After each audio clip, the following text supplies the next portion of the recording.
Hello guys, in this video I'm going to show you how to select the font size on the Sygic application.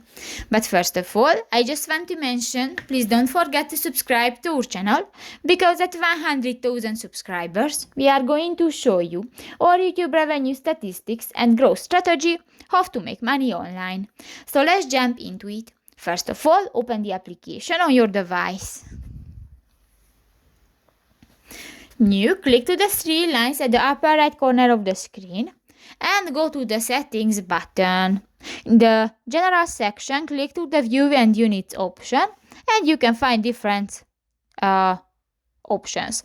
New, click to the map font size button under the whose numbers and you can select the default font size or the larger font size and just select one and click that and that's done. So that's pretty much it for this video guys. See you in the next one. Bye bye.